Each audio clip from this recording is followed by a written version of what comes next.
They're part of the big lie. The big lie. I was being reminded by a friend of mine, and maybe you were with me, I can't recall, when we were told that, Goebbels in the great lie, you keep repeating the lie, repeating the lie. Well, there was a print that when Dresden was bombed, firebombed, there were 250 people that were killed, or was it 2,500 people were killed? And Goebbels said, no, 25,000 or 250,000 were killed. And our papers printed that. Our papers printed it. It's the big lie. People will know it's one thing for one man, one woman, to repeat the lie over and over and over again. By the way, Trump said that before he ran. If you say it enough, I'm going to convince you. I'll say it enough. The press is bad, the press is bad, the press is bad, the press is bad. If he's the only one saying it, that's one thing. But the acolytes that follow him, like Cruz and others, they are as responsible as he is. And so it's not about whether or not they get impeached. It's about whether or not they can continue to hold power because of the disgust the American people have for their actions. There are decent people out there who actually believe these lies because they've heard it again and again. I was with a friend of mine who's a medical doctor telling me that his neighbor said to him, he lived in another state, his neighbor's a good person, said, but Doc, this is true. There's a lot of chicanery that went on in this election. I said, tell me what? Well, I just know there was. They say it is. They say it is. This is a human condition. You say it and say it and say it and say it. The degree to which it becomes corrosive is in direct proportion to the number of people who say it. And so it's interesting to me, and I was pleased to hear some of the more prominent Republicans say to me that Ted Cruz's of the world are as responsible in terms of people believing the lies as, not as responsible, but similarly responsible like Trump. They're part of the big lie. Well, I'm not sure you should assume I'm not corrupt, but thank you for that, though. CNN reported on Friday that U.S. authorities are seeing if those emails we just talked about are connected to an ongoing Russian disinformation effort. The information found on the laptop may be part of a Russian disinformation campaign. Foreign intelligence operation. For all we know, these emails are made up. A Russian disinformation effort. Described by many intelligence experts as having hallmarks. All the hallmarks of a Russian disinformation. Russian disinformation campaign. This is a classic example of the right-wing media assets as a conduit to feed misinformation to the president of the United States. When you look at this computer store owner in Delaware who allegedly received Hunter Biden's laptop, that is more in line with when you think about somebody who's a useful idiot. That's kind of the entry point that is kind of a classic indicator of the potential presence of disinformation. Right-wing media has been focused on Hunter Biden, this laptop that intelligence officials have warned is likely Russian disinformation. Law enforcement is actively investigating whether the alleged Hunter Biden emails are linked to any foreign intel ops. The story is preposterous. So we're supposed to believe that Hunter Biden, in a drunken stupor, dropped off his laptop in, I guess, apparently QAnon repair office. Super spreader events and giving Russian disinformation, spreading Russian disinformation. Disinformation that he knows to be fabricated and supplied by a foreign intel. Despite the warning, he's still doing it. You have said this entire thing is so obviously a Russian plot. It's sort of a crazy quilt at this point, which has all the hallmarks of Russian disinformation. Rudy basically functioning as a Russian asset by pushing Russian disinformation. CNN reported on Friday that U.S. authorities are seeing if those emails we just talked about are connected to an ongoing Russian disinformation effort. The Post claimed that the emails were found on a laptop computer that was brought to a repair shop. There's a lie about the story that does not add up. For all we know, these emails are made up, or maybe some are real and others are fakes. We don't know.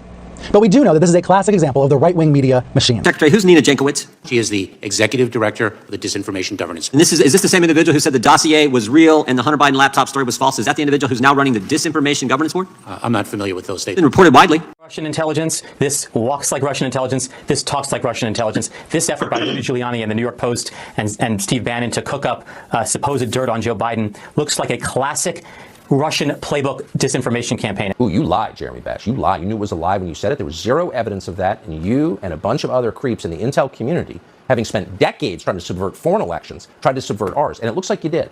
Do you believe the recent leak of material allegedly from Hunter's computer is part of a Russian disinformation campaign? Giuliani was being fed disinformation from the Russians. And we also know that Putin is trying very hard to spread disinformation about Joe Biden.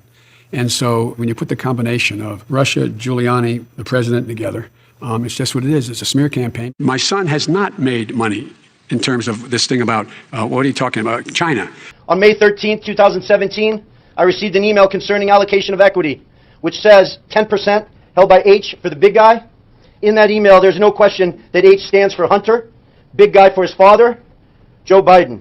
Hunter often referred to his father as the big guy or my chairman. Totally discredited. And by the way, Well, wait, he didn't get $3.5 million, Joe? Mr. Vice He got $3.5 million. That is not true. My Joe. son did nothing wrong at Burisma. I think he did. And Mr. the only President, guy that let did him something- answer.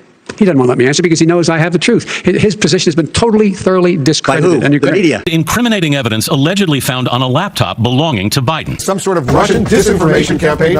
It's a lie. This lacks credibility. The fact that it appeared in the New York Post, The only place low enough to put this orphan bastard story in print. Obvious disinformation. It is so obviously a Russian operation. so obviously disinformation. So obviously a Russian plot. Tell me why it's so obviously a Russian plot to you. This is just classic textbook Soviet-Russian tradecraft at work. Right, exactly. And this is classic, very classic Russian disinformation tactic. Your classic disinformation campaign. This is classic Trump. You shouldn't look at it as anything other than a Russian disinformation operation. Known Kremlin disinformation. Russians would be my number one guess. Obviously, Russia. Russian disinformation operation. Russian disinformation. Pushing Russian disinformation. It does bear the hallmarks of Russian disinformation. Hunter Biden's story is Russian disinfo. Hunter Biden's laptop looks like it's tied to Vladimir Putin in Moscow. Are you missing a laptop? Not that I know of. This whole operation looks right out of the Kremlin playbook. The playbook of Russian disinformation. Russian disinformation put into the haystack. Russian disinfo. Sounds like bullshit. I mean, who takes a laptop with their most personal information, drops it off, and never comes back for it? He is the smartest man I know. Russian plan. Russian disinformation. Nobody believes it except his and his good friend Rudy Giuliani. The Russian disinformation campaign. Putin is trying very hard to spread disinformation about Joe Biden. So it could have been yours. Of course, certainly. History will expose you all as fools and useful idiots for the Russians. 50 former intelligence officials signed on to a letter yesterday saying that the New York Post story about Hunter Biden's emails has all of the classic earmarks of a Russian disinformation campaign. Don't trust anything that he's telling you. This is Russian disinformation. Russian disinformation meant to harm our democracy. Altered or fake, unverified emails. The story did not quite land due to the lack of verification. Verified. What can't be verified? The laptop. Why you said it? Well, because it can't be verified. I don't even want to report this. This is one of the most powerful families in Washington. Liz, I'm a journalist. Okay, I would love if you guys would start doing that verification. No, we're not going to do your work for you. It's a journalist's Contrary. job. Experts say the emails cannot be authenticated. Not really stories, just pure distractions. No serious journalist should fall for it. It's a journalist's Contrary to job what to find out if this is verified. Bottom line, mainstream media is not reporting on this story because we can't authenticate this material. Biden emails finally authenticated according to the New York Times. The Hunter Biden laptop material is genuine. Those emails were obtained by the New York Times from a cache of files that appears to have come from a laptop abandoned by Mr. Biden in a Delaware repair shop. The email and others in the cache were authenticated by people familiar with them and with the investigation. The New York Times has authenticated emails that appear to have come from a laptop abandoned by Hunter Biden in Delaware. The president previously said that the New York Post story about this was a bunch of garbage and that it was a Russian plant. Does he stand by that assessment? I pointed to the Department of Justice and also to Hunter Biden's representatives. He doesn't work in the government. You all see us and hear us? Perfect. Jay, you're beginning to convince the American people there is a thing called climate crisis. About time. Indeed. So just for old time's sake, let's look back at how the compliant media treated this story when it first came out. First, CNN. How the newest anti-Biden narrative was manufactured. Why haven't you seen any stories from NPR about the New York Post Hunter Biden story? Well, we don't want to waste our time on stories that are not really stories. Ignore that story and focus instead on a legally blind transgendered pony who makes a living doing porn. Pretty good stuff, by the way. Here's MSNBC. Why does Rudy Giuliani have access to peddle this disinformation repeatedly? This is not censorship. Facebook is under no obligation to allow a disputed report that appears to contain disinformation. Android retweets. Good for Joe Biden. No need to dignify a Russian hatchet job. We're not doing emails again, America. Look at all these jackasses. David Frum, Max Boot, David Korn, Ben Rhodes, Tommy Vietor. Remember Evan McMullen? He doesn't.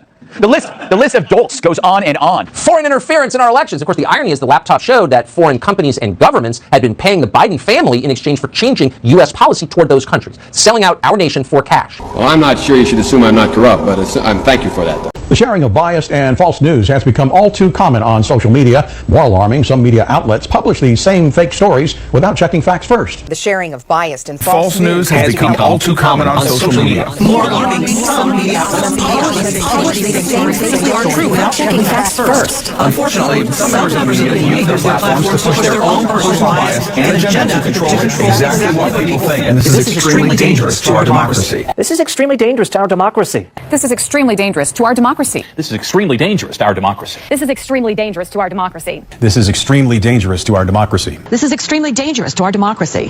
This is extremely dangerous to our democracy. This is extremely dangerous to our democracy. This is extremely dangerous to our democracy. This is extremely dangerous to our democracy. This is extremely dangerous to our democracy. This is extremely dangerous to our democracy. This is extremely dangerous to our democracy. This is extremely dangerous to our democracy. This is extremely dangerous to our democracy. I didn't trust the FBI enough to make a copy of the drive and just put it off-site. That way, if I disappeared, if the FBI threw me in a hole somewhere, then my friend would hand-deliver this drive to Rudy Giuliani. The reason why Rudy Giuliani is because during the summer of 2019, he was in the Ukraine researching exactly what I was sitting on. I chose Rudy as to be my safety net. Should something happen to me, my friend would reach out with a copy of the drive.